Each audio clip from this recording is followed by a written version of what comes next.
सुबह से मैं इस बात में मैं बहुत कंफ्यूज चल रही हूँ, सोचने की कोशिश कर रही हूँ कि जिस पॉलिटिकल पार्टी का पिछले 3 पार्लियामेंट जो 14, 15, 16 लोकसभा से मैं देख रही हूँ कि इनका वहां से लेकर यहाँ तक एक भी मुस्लिम मेंबर नहीं है। जिस औरतों का इतना दर्द का एक औरत तक भी नहीं है, उनको आज कौन सा ईद का चांद चढ़ा कि इतना प्यार। एक माइनॉरिटी जो एक किरण रिजिजू साहब एक फॉर्मर लॉ मिनिस्टर एक माइनॉरिटी कम्युनिटी को बिलोंग करते हैं, आज वो खड़े होके उनको मुसलमान कहां से याद आ गए।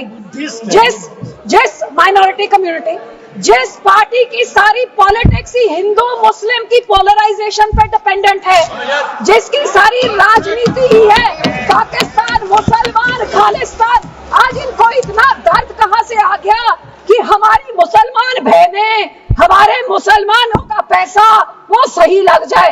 तो सब मैं सुबह से सोच रही हूँ कि इनके जबान में तो दुआ है लेकिन दिल तो इनका काला, ये सारा देश जानता है। और यही कारण है कि संसद में 24 मुसलमान मेंबर है, सब इस तरफ, उनमें से एक जना भी इस बिल को सपोर्ट नहीं कर रहा है। जेपीसी के मेंबर इसको सपोर्ट नहीं कर रहे, इनके लोगों को छोड़ने के बजाय, और देश की कोई माइनॉरिटी सपोर्ट नहीं कर रही है।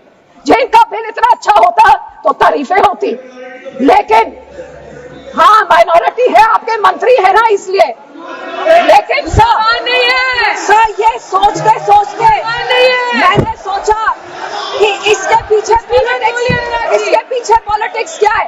तो सर मैंने वक्फ का एसेट मैनेजमेंट का ये मैंने पेपर निकाला, जिसमें पता लगा कि वक्फ की सबसे ज्यादा प्रॉपर्टी 27% उत्तर प्रदेश में है, और उत्तर प्रदेश के इलेक्शन 1.5 साल बाद है। तो ये जो बोलते हैं महिलाओं को देनी है, मैनेज करनी है, तो सर ये तो सिर्फ ये 27% वक्फ की बॉडी जो सिर्फ एक उत्तर प्रदेश के राज्य में है, ये तो राजनीति सब उसकी है। अब तो समझ आई इनकी बात। मैं इनको पूछना चाहती हूँ, मंत्री जी कह रहे थे कि जी हरियाणा में एक गुरुद्वारा, मंत्री जी जो उस यमुनानगर में गुरुद्वारा है वो हाई कोर्ट के ऑर्डर के हिसाब से हुआ था, लेकिन मैं आपसे पूछना चाहती हूँ, बिल लेके आना है, माइनॉरिटीज का दर्द है, तो हम लोग तो सिख आर्टिकल 25B की हम उसके संशोधन कई सालों से मांग रहे हैं कि हम सिख हैं, हम हिंदू नहीं है, पर आप हमको हमारी आइडेंटिटी ने लेके आइए ना वो बिल, हम सब सपोर्ट करेंगे। फिर आप इधर गुरुद्वारों के कब्जा, जो आपने हमारे गुरुद्वारे हिस्टोरिक जो आपने डिमोलिश करते, आपने जो डांग मार साहब सिक्किम में आपने डिमोलिश कर दिया, हरिद्वार में ज्ञान गोदरी आपने डिमोलिश कर दिया, उड़ीसा में मंगू भट्ट जो डिमोलिश कर दिया, जो माइनॉरिटी के गुरुद्वारे आप डिमोलिश करे, बहुत अच्छा आपका अयोध्या बन गया। लेकिन जो नियत साफ होती तो उसके बोर्ड में 2 मुसलमान को डालिए, 2 मुसलमान डालते, और उसके बाद फिर मुसलमानों के, ये आपका सिर्फ मुसलमानों के जमीनों के ऊपर कब्जा करने का, उनके पैसों का कब्जा करने का, जैसे आपने सिखों के संस्थाओं के ऊपर हमारा नंदेड़ साहब हजूर साहब के बोर्ड में इलेक्टेड मेंबर्स निकाल के गवर्नमेंट में उधर अपने नॉमिनेटेड मेंबर्स बैठा दिए। हरियाणा का हमारा तोड़ के हरियाणा की एसजीपीसी तोड़ के आपने पिट्ठू पपेट्स वहां बैठा दिए।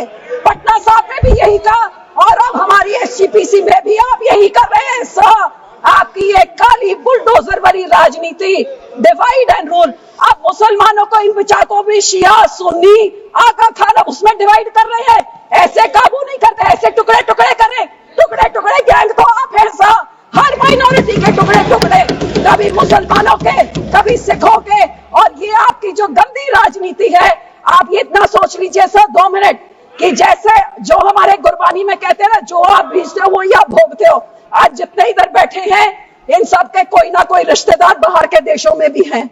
आज यहाँ पे आप मुस्लिम्स को, सिख्स को, माइनॉरिटीज को, क्रिश्चियंस को, मणिपुर में क्रिश्चियंस के साथ ऐसे बिल, मुसलमानों के साथ, हमारे संसद में सिख के साथ, जो बाहर के देशों में क्रिश्चियन डोमिनेटेड और मुस्लिम डोमिनेटेड में जो हिंदू रहते हैं, आज मणिपुर के साथ जो होता है, मणिपुर का बहुत संवेदनशील विषय है।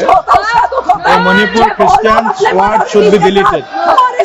मणिपुर हमारे लिए क्रिश्चियन हिंदू का इश्यू नहीं है।